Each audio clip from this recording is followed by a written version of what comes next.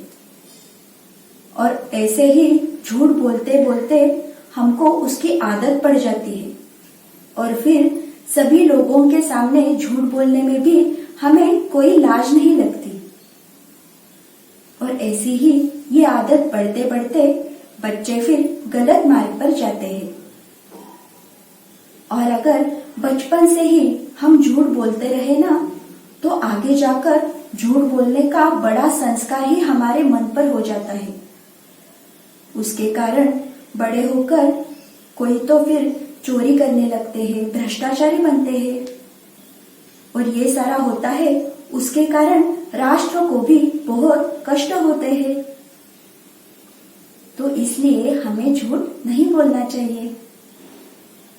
अब हम कह रहे हैं कि सत्य बोलना चाहिए, तो सत्य बोलने से भी हमें क्या लाभ होगा, ये हम देखते हैं। सत्यमेव जयते, ये सुवचन तो आप सभी को पता होगा ना। सत्य की ही हमेशा विजय होती है, इसका ये अर्थ है। जो भी व्यक्ति सत्य बोलती है ना, उसके साथ हमेशा भगवान रहता है। और जो झूठ बोलता है ना, उसका साथ राक्षस देते हैं। इसीलिए हमें हमेशा सत्य का ही आधार लेना चाहिए। जब हम ऐसे कहते हैं ना, तो कई लोगों को ऐसे लगता है कि हम हमेशा सत्य कैसे बोल सकते हैं, या फिर सत्य बोलने से हम कहीं तो अड़चन में आ जाएंगे, ऐसे भी लगता है। परंतु यह दोनों बातें बहुत ही गलत है। क्योंकि जब हम सत्य बोलते हैं, तब हमें ईश्वर का आशीर्वाद प्राप्त होता है। तो हम क्यों डरेंगे? हमारा पूरा जीवन हमें सत्य के ऊपर ही निर्भर करना चाहिए। क्योंकि जो सत्य बोलता है, जो सत्यवादी रहता है ना, उसका रक्षण स्वयं ईश्वर भगवान करते हैं। तो इसकी ही एक छोटी सी कथा हम अब देखने वाले हैं। तो एक बार क्या हुआ ना, एक जंगल में एक बहुत ही भूखा बाघ था।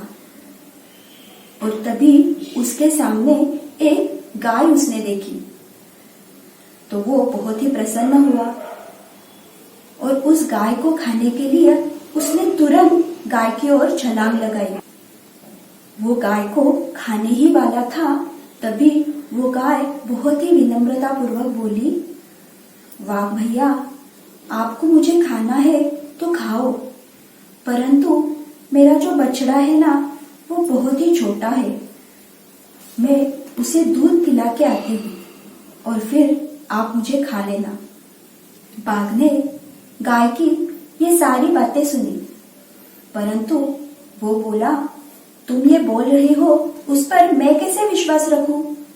तुम वापस आई ही नहीं तो गाय फिर से नम्रता पूर्वक बोली, सत्य ही मेरे माता पिता है, सत्य ही मेरा जीवन है।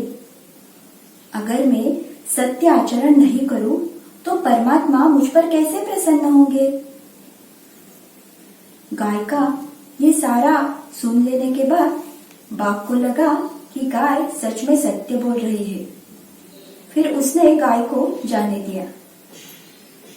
गाय जल्दी जल्दी ही अपने बछड़े के पास गई, उसको दूध पिलाया और कुछ समय बाद सच में वो वापस आई। बाघ के सामने वो खड़ी रही और फिर बोली, मैं आ गई हूँ, अब मुझे तुम खा सकते हो। गाय का ये उत्तर सुनकर और उसे वापस देखकर बाघ बहुत ही आश्चर्यचकित हुआ। उसका ये सत्य आचरण देखकर उसने उसे छोड़ दिया और उसे जीवन दान दे दिया। तो देखा ना आपने, केवल सत्य बोलने से और उसके अनुसार आचरण करने से गाय को जीवन दान मिला। इसलिए हमेशा सत्य ही बोलना पड़ेगा। अगर सत्य बोलेंगे तो ईश्वर हमेशा हमारी रक्षा करेंगे। सभी के ध्यान में आया ना? बच्चों, सत्य व्यवहार करने में शुरू में हमें कुछ कठिनाइयां भी आ सकती है, परंतु अंत में जीत हमेशा सत्य की ही होती है। तो शुरुआत में जो भी अड़चन आए, कठिनाई आए, तो उनसे हमें डरना नहीं है। हमें सत्य बोलना वैसे ही आगे चालू रखना है। हम पाठशाला में जाते हैं ना, तो शिक्षकों को भी जो सत्य बोलते हैं वही विद्यार्थी अच्छे लगते हैं। सत्यम शिवम सुंदरम, ये भी एक वचन है जिसका अर्थ है सत्य ही कल्याणकारी शिव का स्वरूप है और सुंदर भी है। तो हम भी सत्य का आचरण कर कर शिक्षकों के लाडले बन सकते हैं। अब इसके बाद सनातन संस्था के जो भी बाल साधक है ना, कि जो बाल संस्कार वर्ग में नित्य जाते हैं, तो उनका सत्य के प्रति कैसे निष्ठा है और वो हमेशा कैसे सत्य बोलते हैं, उसके 2 उदाहरण हम देखेंगे। तो पहला उदाहरण है सनातन संस्था की बाल साधिका कुमारी देवश्री का। तो ये देवश्री घर में अपनी सहेली के साथ खेल रही थी। तब उसे किसी ने कहा कि देवश्री, बाहर फाटक के यहाँ कोई तो महिला आई है, तो जरा जाओ और देख के आओ। तो देवश्री बोली ठीक है, और उसने फाटक के यहाँ जाके देखा, परंतु वहां पे तो कोई नहीं था। फिर वो वापस आई। फिर से उसने कहा नहीं नहीं, कोई तो है, तुम अच्छे से देख के आओ। फिर देवश्री गई, परंतु वहां कोई भी नहीं था। ऐसे 2 बार हो जाने के बाद फिर देवश्री ने उनसे कहा, अरे ऐसे मजाक में भी झूठ बोलना अच्छी बात नहीं है। झूठ बोलना गुरुदेव जी को अच्छा नहीं लगता। मैं अभी आपका नाम गुरुदेव जी को बोलूंगी। बच्चों, मजाक में भी झूठ बोलना उचित नहीं है। ये कितना बड़ा और सत्य का अच्छा संस्कार देवश्री के मन पर है। यही हमें इससे सीखने को मिलता है। अब जो दूसरा उदाहरण है ना, वो वाराणसी की बाल साधिका है ईशा। एक बार कुमारी ईशा, उसकी बहन नमिता और ईशा की और 2 सहेलियां, ये सारे मिलकर सांप सीढ़ियों का खेल खेल रहे थे। तो वो जो 2 सहेलियां थी ना, उसमें से एक सहेली दूसरी को धोखा दे रही थी, और ये बात छोटी ईशा को समझ में आई। तब वो क्या बोली, अरे आप ऐसे धोखा देकर अगर खेलोगे तो आप हार ही जाओगे। तो इससे भी हमें सत्य बोलने का, सत्य आचरण करने का जो महत्व है, वो ईशा को इतने छोटे उम्र में ही कैसे पता है, ये हमें पता चलता है। इसलिए हमें हमेशा सत्यनिष्ठ रहना चाहिए।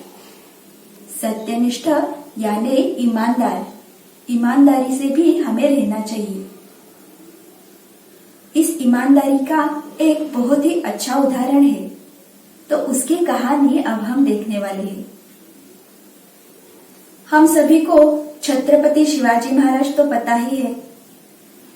तो ये कहानी महाराज जब छोटे थे ना, उस समय की है। छत्रपति शिवाजी महाराज बचपन में शहाजी महाराज के साथ रहते थे। तब शहाजी महाराज जी ने ऐसे सोचा कि अभी बचपन से ही छत्रपति शिवाजी महाराज का आचरण अच्छा हो, उन्हें सीखने को मिले। इसलिए शहाजी महाराज जी ने बाल शिवाजी को पुणे भेजा था, क्योंकि पुणे में दादोजी कोंडदेव रहते थे और वो बाल शिवाजी के शिक्षक थे। उन्होंने ही शिवाजी महाराज को सारी युद्ध विद्या और बाकी की भी बहुत सारी बातें सिखाई। तो ये जो दादोजी कोंडदेव है ना, इनकी ये कहानी है। एक बार दादोजी कोंडदेव शहाजी महाराज के बगीचे में घूम रहे थे। वहां पे बहुत सारे पेड़ थे, तो वो ऐसे ही आगे आगे जा रहे थे। तब उस बगीचे में उन्हें एक आम का पेड़ दिखाई दिया और उस पेड़ पे एक बहुत ही अच्छा पीला पीला पका हुआ आम उन्होंने देखा और फिर बहुत ही आसानी से और जल्दी में उन्होंने वो आम निकाला और अपने आप के लिए वो उन्होंने रख दिया। परंतु कुछ ही क्षणों में उन्हें ये विचार मन में आया, अरे ये आम तो मैंने किसी को पूछे बगैर ही तोड़ लिया, तो ये गलत बात है। मैंने ये असत्य आचरण किया। ये आम मैंने किसी को पूछे बगैर और अकेले होते समय तोड़ा है, तो ये तो बहुत बड़ी चोरी हो गई, ऐसे उन्हें लगा। अपने इस गलती का एहसास होने के बाद दादोजी कोंडदेव वहां पे रुके नहीं, तो उन्होंने तुरंत शहाजी राजा को एक पत्र लिखा। उसमें उन्होंने लिखा, आपके बगीचे में से आम के पेड़ में से एक आम मैंने तोड़ लिया है और वो मैंने किसी के पूछे बगैर तोड़ा है, तो ये मुझसे बहुत बड़ी चूक हो गई है। इस चूक का मुझे दंड मिलना चाहिए।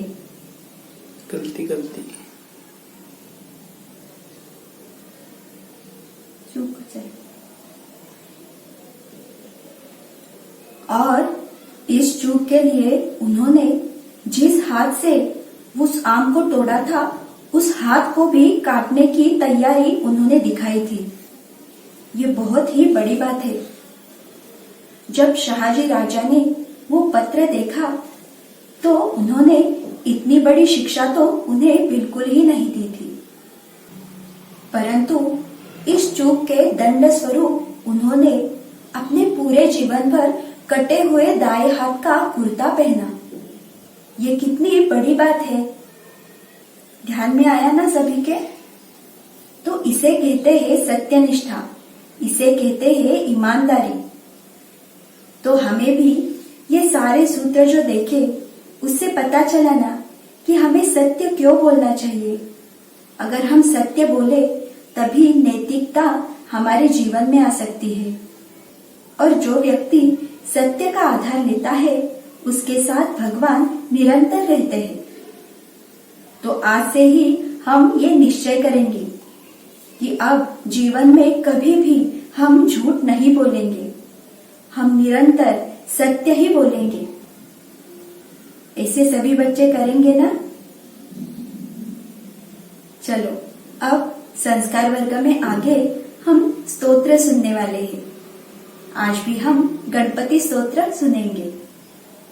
आपके पास अगर पुस्तिका हो तो वो पास में लेके बैठेंगे और उसे देखकर फिर ये गणपति स्तोत्र आप कहेंगे। सभी बच्चे हाथ जोड़कर बैठेंगे और श्री गणेश जी का रूप आंखों के सामने लाकर ये स्तोत्र अब हम सुनेंगे।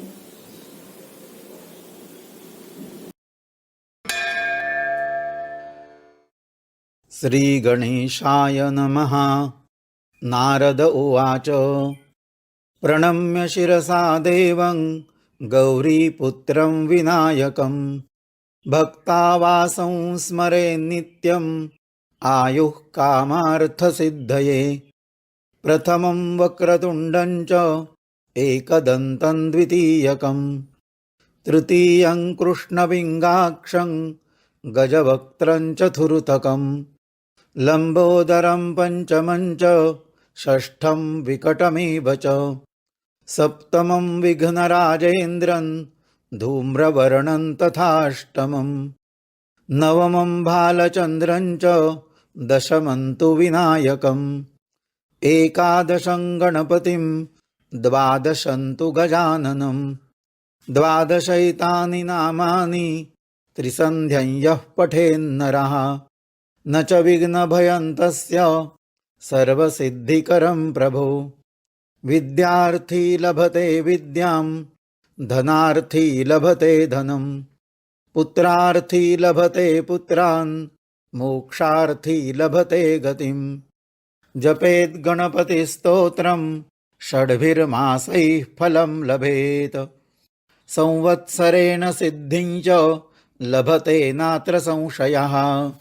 अष्टभ्यो ब्राह्मणेभ्यश्च लिखित्वा यः समर्पयेत् तस्य विद्या भवेत् सर्वा गणेशस्य प्रसादतः।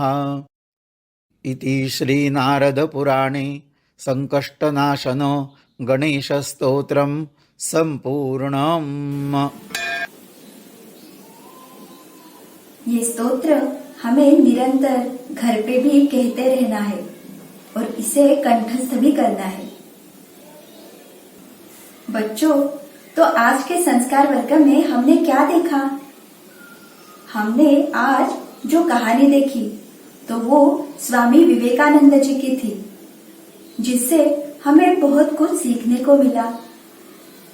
और उसके बाद जो आदर्श कृति थी तो वो सत्य को हम कैसे अपनाएं, ये थी। तो सभी बच्चे उसके अनुसार आचरण करेंगे ना? अब कल और एक नई कहानी और एक आदर्श कृति सीखने के लिए आप सभी बच्चे अवश्य जुड़ना। परंतु उसके पूर्व आज हमें इतनी अच्छी अच्छी बातें सीखने को मिली, बहुत अच्छी कहानी सुनने को मिली, तो उसके लिए हम भगवान के चरणों में कृतज्ञता व्यक्त करेंगे। हे भगवान,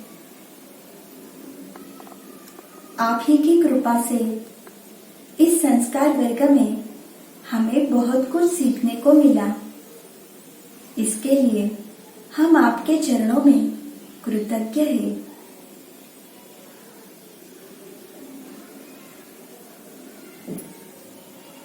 बाल मित्रों, इस संस्कार वर्ग के बारे में अपने अन्य मित्रों को भी अवश्य बताना। उसके साथ ही ऑनलाइन स्क्रीन पे जो तड़पट्टी जा रही है वहां पे हमारा संपर्क क्रमांक भी है। आप हमें भी अवश्य संपर्क करना और हमारी जो वेबसाइट है www.balsanskar.com इसे भी अवश्य भेज देना। चलो फिर आज के इस वर्ग में हम यहाँ पर ही रुकेंगे। कल तक के लिए नमस्कार।